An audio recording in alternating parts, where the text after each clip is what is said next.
Welcome back to the channel. I always say it's good to ask those hard questions, right? Well, today we're tackling one that I think's been on the minds of investors for ages. How many stocks do you actually need to diversify your portfolio? Ooh, it's a good one. You've been digging into this, and I know it gets complicated. It does. It really does. It's one of those concepts in investing where there's really no one-size-fits-all answer. We're going to kind of trace how the thinking has evolved a bit over time and why that simple rule of thumb that you might have heard isn't so simple anymore, Okay. and how things like, market ups and downs, emerging markets, even your own risk comfort level kind of all play into this. Okay, so let's start with the basics. Yeah. I remember reading about this study. It was way back in 1968 by Evans and Archer, and they seem to be the ones that came up with that kind of famous rule of 8 to 10 stocks being enough for diversification. Yeah, that's right. That is kind of the OG study that gets cited a lot. But there's a big caveat to that study. They were looking at U.S. stock market data, but only from the 50s and 60s. Huh? A lot has changed since then. So what happened? Did someone come along and just completely debunk that idea? Pretty much. Research, especially from the 2000s onwards, started to kind of poke some holes in that 8 to 10 number. Studies began suggesting that you might need a lot more stocks, like 30, 50, even hundreds, for truly optimal diversification. For example, one study by Statman in 2004 suggested a whopping 300 stocks. 300 stocks. That's a whole lot to juggle. What changed in the market to make experts think we need so many more? Well, for starters, the nature of risk itself has kind of shifted. What we call unsystematic risk, the kind tied to a specific company or industry, has become more prominent compared to just overall market swings. Okay. So it's like the ups and downs of individual companies have become wilder relative to the overall market's mood. So it's not enough to just ride the general market wave anymore. Right. You need to be more prepared for those individual company storms. Exactly. On top of that, stock prices aren't moving in sync the way they used to. The correlations between the returns have gone down, meaning one stock going up doesn't necessarily mean another will follow suit. Right.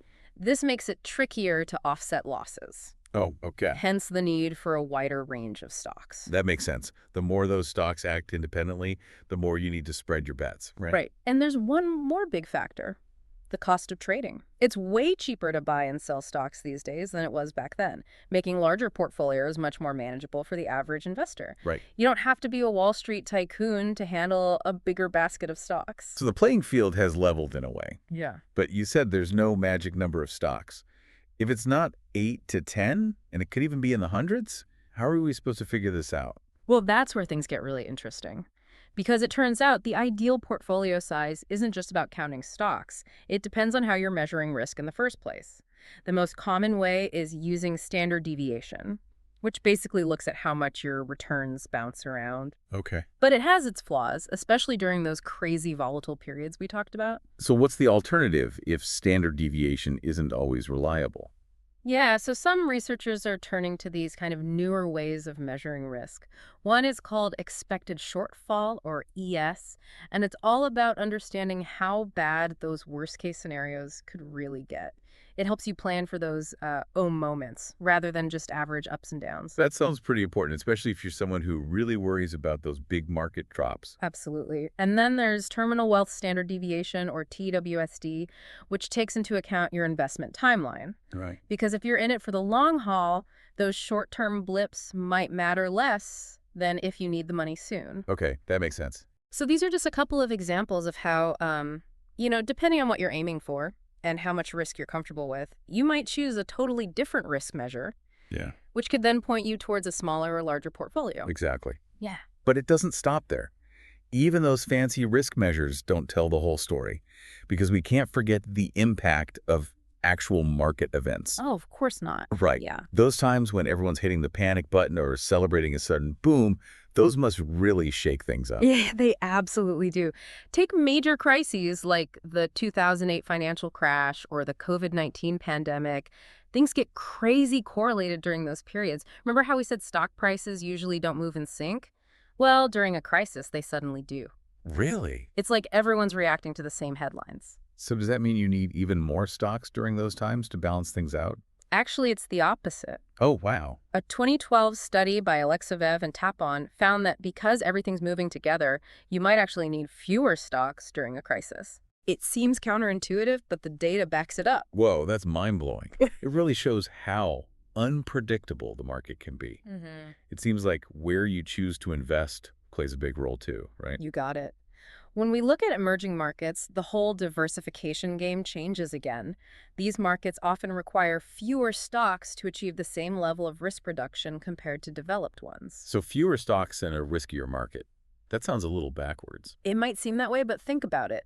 Emerging markets are less mature, meaning companies aren't as intertwined. Okay. There's less of that ripple effect where one company's bad news drags down a whole bunch of others. Yeah. Research on the Indian and South African markets, for instance, suggests you can get away with a smaller stock selection for good diversification because those markets are less interconnected. Fascinating. So even the level of a country's market development influences how you approach diversification. Exactly. And with all this talk about markets and numbers, there's one crucial piece we can't forget. Oh, right. We can't leave out the human factor. Absolutely. Your personal risk tolerance, your confidence level, even how much time you want to spend managing your investments. Those all play a huge role in determining how many stocks are right for you. So someone who's comfortable with a bit of a roller coaster ride and actively manages their portfolio might be fine with fewer stocks. Yep. But if you're more cautious or prefer a hands-off approach, you'd lean toward a larger, more spread-out portfolio. You're getting it. There's really no one-size-fits-all answer. Right. It's all about finding that right balance for your individual circumstances. This is so eye-opening. We've debunked the myth of a magic number. Huh. And it turns out so many things are at play, from how we measure risk to the actual events shaping the market. But I have to ask, if there's no single answer, how do we actually apply all this information Right. to make smart decisions about our own portfolios? Yeah, it's a great point. And especially, knowing that diversification isn't just about quantity, it's about choosing the right stocks and how much of each one to hold. Right, right. Yeah. So for someone who's concerned about the market's mood swings, they might want to adjust their portfolio during those kind of shaky periods. Exactly. Shifting toward, larger, more established companies. Okay. The kind that, weather the storms a bit better, that can be a good tactic. Or even adding assets like bonds, which tend to kind of dance to a different tune than stocks, can smooth things out. Right. Diversification isn't just about stocks, right? Right. It's about spreading your investment across different types of assets altogether. Bonds, real estate, even those, more specialized alternative investments can all have a role to play. Absolutely. And speaking of alternatives, we've got to circle back to emerging markets. Yeah. As we discussed, they often require fewer stocks for decent diversification. Right. But they're not without their own set of challenges, Right. like political instability or currency fluctuations. But it's about weighing those potential rewards against the added risks. It always is. That's why doing your homework is essential. Understand your risk tolerance, what you're comfortable with, and seriously consider bringing in a financial advisor, someone who can help you kind of navigate these complexities and tailor advice to your specific situation. It sounds like diversification isn't a set it and forget it thing. You've got to stay engaged, right? You nailed it. It's about staying informed, adapting as markets shift, and constantly making sure your portfolio is in line with your long-term financial goals.